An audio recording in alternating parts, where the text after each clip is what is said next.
A walrus is huge. It can feed a lot of people, but also their tusks are very valuable. Same with narwhal. If you take that away now and the market comes crashing down, what happens then? Tonight, a deeper look into Nunavut in our series on the 20th anniversary of the creation of the territory. When things are tough, I use boxing as an escape with life. So I use the hardship to get myself tired. So let's just say the harder the times I'm having. A Mi'kmaq boxer uses her traditions and teachings to help others grow in the ring. It's probably more prevalent than we know. And a Senate committee will be looking into the forced sterilization of Indigenous women, and it's something that has happened across the country.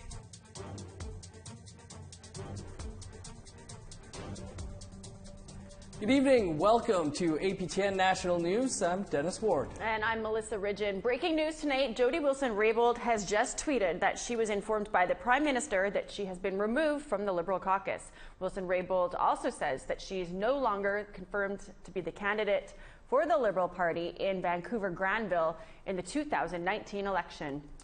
The Liberal Party is holding an emergency caucus meeting at this hour.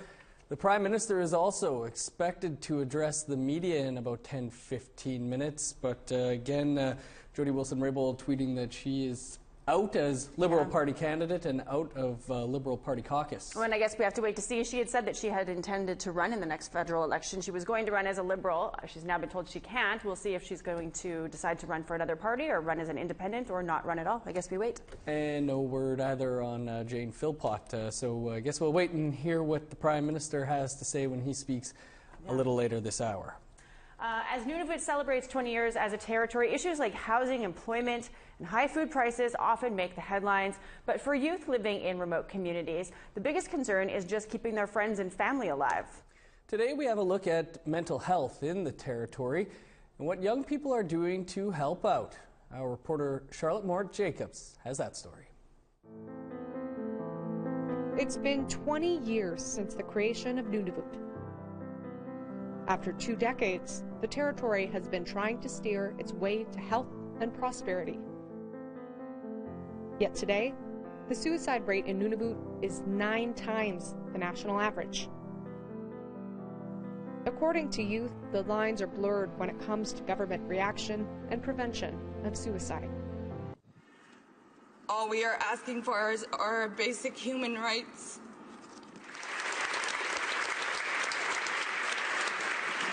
Where is this support from leaders with power and ability to make change? Where are our non-Indigenous allies?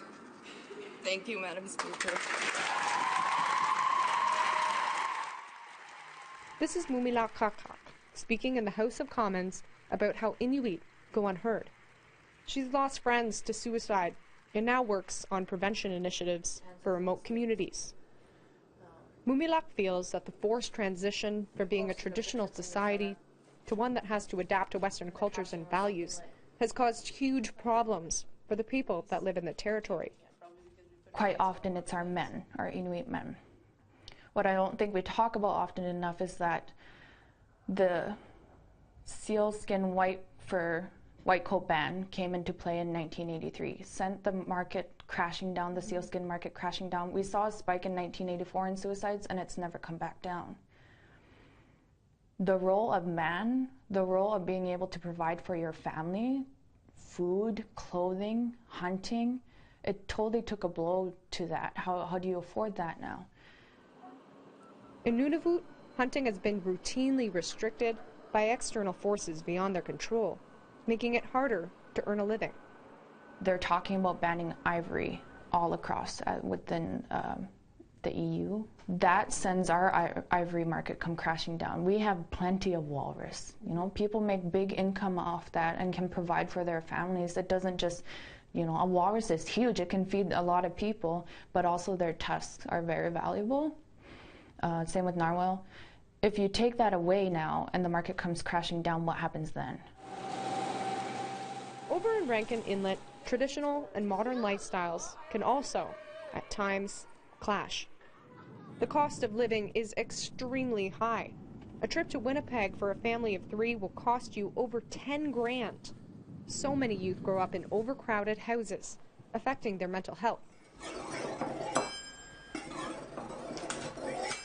Nicole Imana knows how vital community is to the mental well-being of youth. She moved here from the Philippines to Rankin Inlet as a child, taking to the culture immediately. The reason why I chose to have that squid one is so I won't get frostbite under my chin. Every year of high school, Nicole knew at least 2 people who died by suicide. At the time, extra mental health workers were flown in to talk to students and families. But Imana isn't sure that experts from the South are helping. She thinks that having youth in the community will play a bigger role in prevention and could save lives. So I started this group called Live for Life. It's a group of community members that raise awareness for suicide and break down stigma. And the other goal we have is to have an event every month. The group has been a hit, hosting dances and cookouts. In a time where youth are connected on social media but still geographically isolated, Imana says communities need events that help them break out of their shells. When you dance, it's like sweating off those, whatever you're feeling inside, like it sweats it off. A lot of people, like, they would just smile and you could see that they're really happy when they're dancing, you know. For Mumila, she openly talks about the history of colonization that directly impacts youth suicide, like the dog slaughter and TB ships. And we've been standing here and saying over and over, we're in a suicide crisis, and we have been for decades now. What's happening? But the future isn't all dark. She says that there are youth who are able to blend Southern ways while maintaining their tradition. And when youth become recognized as leaders of the territory, Nunavut might see real change. Youth at decision-making tables that are being listened to, that are being taken into serious consideration. Youth at those tables being taught the processes, being taught the procedures, being taught that how things can get really complicated and a little bit unclear sometimes when it comes to, like, say, Inuit organizations. How does that tie in with the GN? How does everything kind of tie in together? Charlotte Mort-Jacobs, APTN National News, reporting from Rankin Inlet and Nunavut. Well, yesterday was Nunavut's 20th birthday, and last night, residents of Nunavut's 3 regional capitals got together to celebrate. People in Cambridge Bay, Rankin Inlet, and as you see here, Iqaluit came out for fireworks to mark the occasion. In Iqaluit, you can see the display from anywhere in town.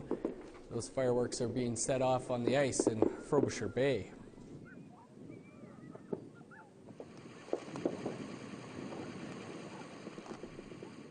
A homeless Inuk woman in Montreal has been missing for nearly 4 months, but her disappearance was only reported to police last week. Tom Fenario explains how this could happen. In this digital age, putting up posters can almost seem quaint. Except in this case, the stakes are too high. It's more to create a buzz within the street to people talk about it. 32-year-old Donna Paré hasn't been seen since December, but the Inuk woman's disappearance was only reported last week.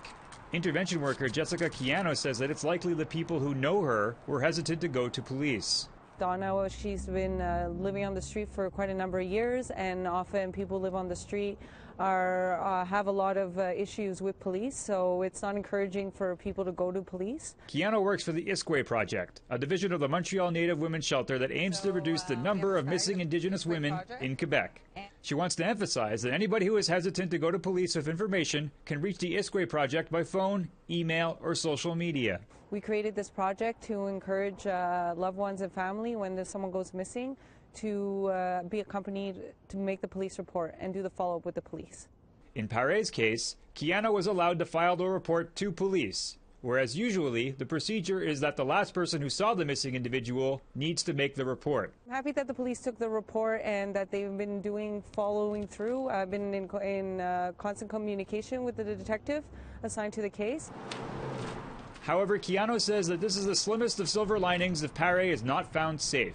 Pare has brown eyes, black hair, weighs 47 kilograms, and stands 155 centimeters. She's been known to frequent the Barrie-UQAM area on the eastern edges of Montreal's downtown. Anyone with information on Pare can reach Keano confidentially at 438-868-2448 or can contact Montreal Police directly. Tom Fenario, APTN National News, Montreal.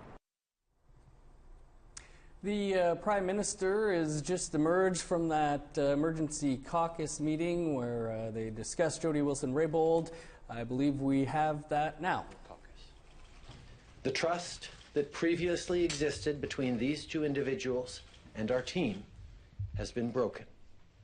Whether it's taping conversations without consent or repeatedly expressing a lack of confidence in our government and in me personally as leader, it's become clear that Ms. Wilson-Raybould and Dr. Philpott can no longer remain part of our Liberal team.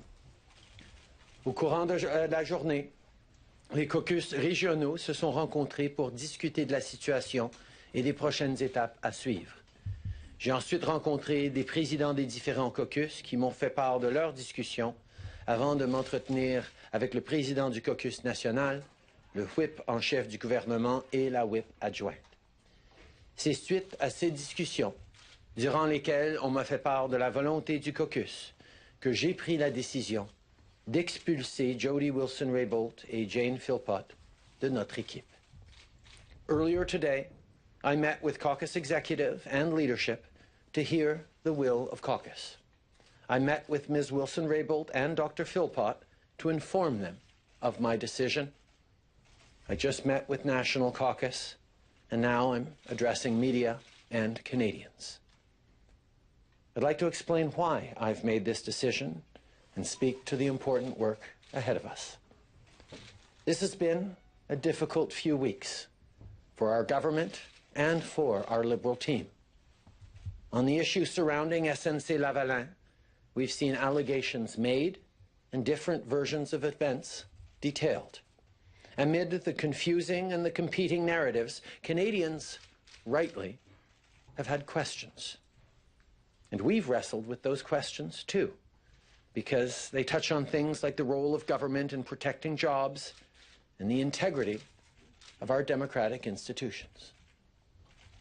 We made a commitment to Canadians in 2015 to do things differently, to bring together a diverse group of people, and to demonstrate that public service, that commitment to community, that a desire to work hard to build a better future can be done. There we have Prime Minister Justin Trudeau speaking after that emergency caucus meeting, saying that Jane Philpott as well is also out of Liberal caucus, yes. both her and Wilson-Raybould. Yeah, due to what sounds like is trust issues among their fellow former caucus members. So the Prime Minister is still speaking. You can, of course, find the latest over on our website, aptnnews.ca. But first, we need to take a short break, and when we come back, a Senate committee that is weighing in on the forced sterilization of Indigenous women. But first, here's tomorrow's weather forecast.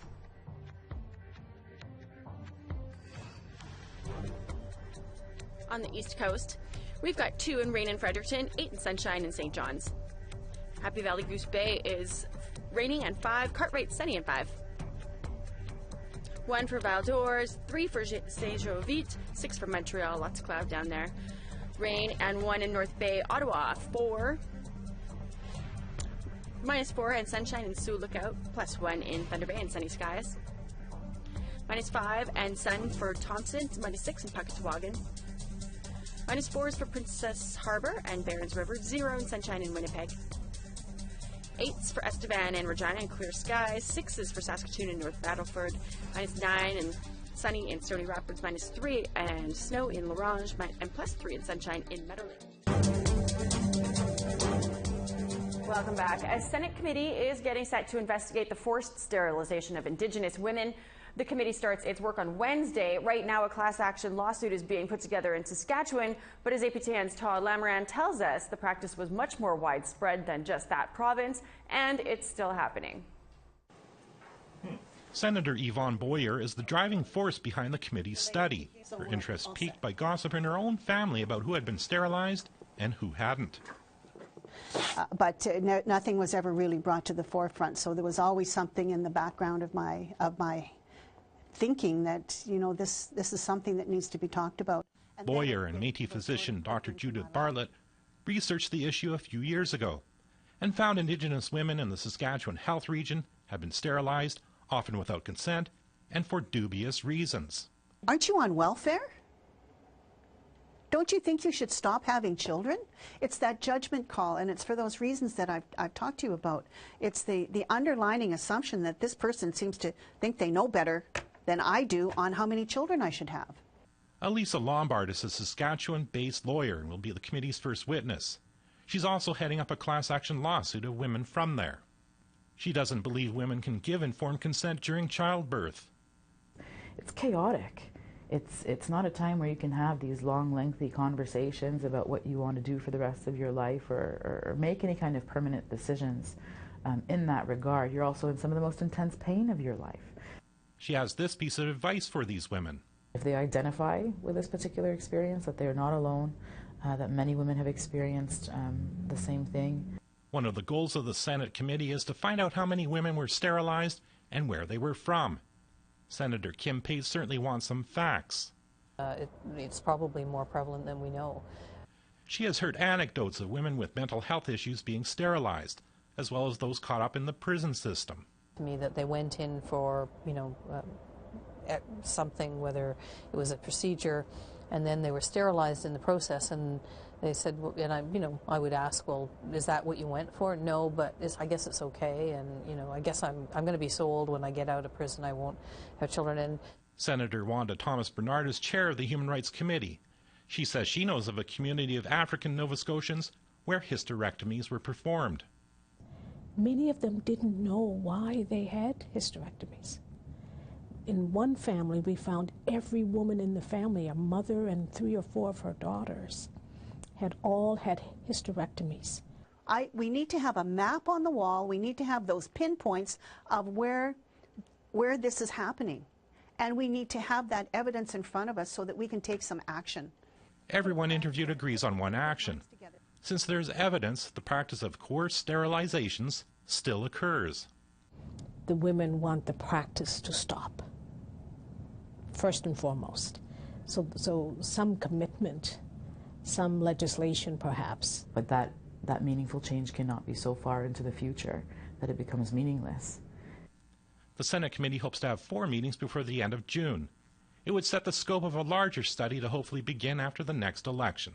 Todd Lamrand, APTN National News, Ottawa. A Mi'kmaq woman started boxing when she was 11 years old, and she now owns her own club and coaches champions. Mi'kmaq traditions and teachings are the basis of her training. Angel Moore has more.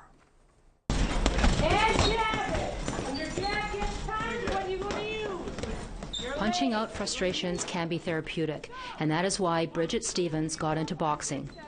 When things are tough, I use boxing as an escape with life. So I use the hardship to get myself tired.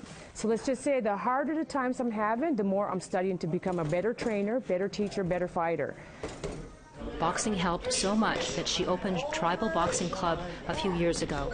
Stevens practices Mi'kmaq traditions in her coaching, and she welcomes everyone to join.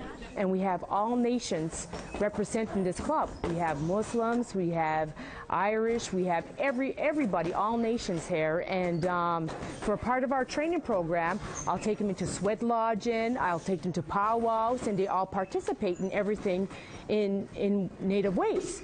Do traditional teachings make champions? No one can say for sure, but to Holly McDonald, learning Indigenous traditions has helped her in and out of the ring. Well, at the sweat lodges, I've been to probably about 4 or 5 now. And they're just really like, I don't know, I find they toughen you up a lot. You gotta, I don't know, it's just really like uplifting, I feel like, when you come out of there. Stevens says a traditional prayer before a boxer goes into the ring. She prays they will fight in good strength and their spirit will be protected. Because as a trainer, as a coach, as the mother, It's really, really harder on me when my kids go into the ring than it is harder on them. Right? I get nervous, my belly aches, just like a mother. Eddie James is the current provincial champion. He says Stevens made him a better boxer. She's great. She'll when you're feeling down and stuff, she'll pick you up. She'll motivate you a lot, and she's like a role model to me. There are more and more female boxers in the ring, thanks to women like Stevens. In the sport, in where the era that I came from, boxing was just coming out with women. So I have to work twice as hard being a woman, but I have to work 10 times as harder being an Aboriginal woman to be able to get that respect.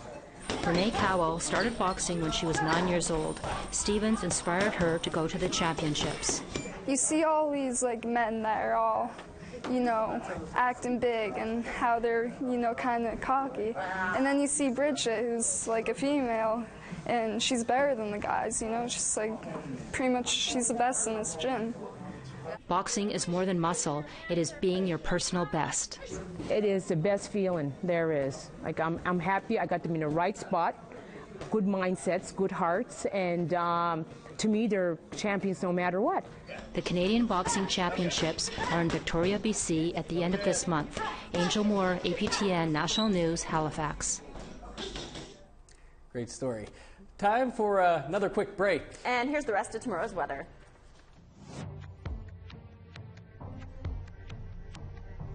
To northern Alberta, we've got -3 and snow in Fort McMurray, 6 and sunshine in Grand Prairie, 12 for Red Deer, sunny skies, 11 in Edmonton, sun, 18 and rain in Kamloops, 16 and rain in Penticton, -4 and snow in Fort Nelson, 11 and sunny in Prince George, 6 for Mayo and Dawson City and rain, -12 and clear in Norman Wells, -10 in sunshine in Wrigley, Tuck is in at -13 and snow, Palatec -18 and snow, -22 and clear in Cambridge Bay, Repulse Bay -17 and sunshine, -14 for Pangertung and Clyde River and snow, and same for Iqaluit, -16 and... Welcome back. Quebec astronaut David Saint-Jacques answered questions from students of Kangiqsualujjuaq live from the International Space Station. Part of the project on the space station is to inspire students to pursue careers in science, technology, engineering, and math through amateur radio communications. Students deal with astronauts on the space station for the project, and before being an astronaut, Saint-Jacques was a physician at the Inuksivik Health Center in Puvirnuktuk, another Inuit community on the shores of Hudson Bay. Saint-Jacques understands the reality that Inuit face, so he was happy to answer their questions about the reality of living in space. The food do you eat in space? Over. A bit is dehydrated food, so dry food. A bit like we can eat dry salmon, dry fish, for example. I love that. We can have also cans. We eat food out of cans. So it's either dry or in a can. Over. That'd be pretty cool. Yes, Yeah. and lucky students at Kangiqsualujjuaq. Kangiqsualujjuaq. That was some great pronunciations you had. That's all the time we have for tonight. Stick around. The Laughing Drum with Tim Fontaine's next. I'm Dennis Ward. And we'll be following Jody Wilson-Raybold's stuff. I'm Melissa Ridgen. Have a great night. We'll see you back here tomorrow.